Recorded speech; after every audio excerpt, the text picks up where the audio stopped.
Yun. After mag-member, ang una-una mong gawin dapat, umattend ka ng mga seminars. At least 1 week series ng seminars, attend mo siya everyday. Huwag ka muna mag-invite. Bakit? Kasi ang nagiging failure ng maraming networker on their first few days. Kasi ang ginagawa ng iba, after mag-join, nagre-recruit.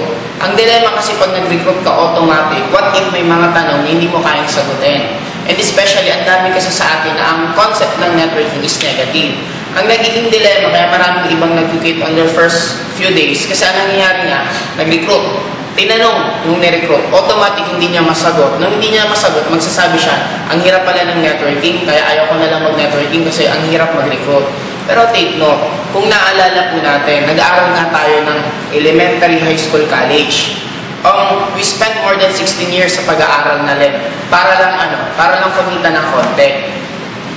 Sa trabaho nga nag-aral ka, graduate ka. After mong graduate, natanggap ka sa work. Hindi naman automatic na nag-work ka na, pagkatanggap sa'yo, hindi ka na tinuruan. Nagkaroon ka pa rin ng a few days or 1 week, 2 weeks na tinuturuan ka.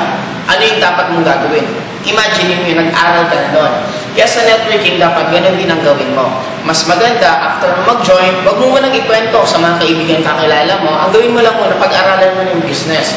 The moment medyo marunong ka na, that's the time na pwede mo nang ikwento sa kanila. Or pag hindi mo talaga kaya pigilan ng sarili mo, kung meron kang ibang iimbitahan, mas maganda, wag ka munang mag-explain. Huwag mong sabihin networking, huwag sabihin may bayad. Automatic, invite mo lang sila, tapos mag-assist ka na lang sa upline mo na para pwede kang maturuan kung ano dapat gagawin. Or pwede yung upline mo na mismo ang sasagot. Yun ang mas magiging mababawasan ang rate ng mag-quit. Kasi maraming hindi naman dahil sa mahirap, mali lang yung pinakaunang ginawa. Yun ang ginawa agad, nag-recruit.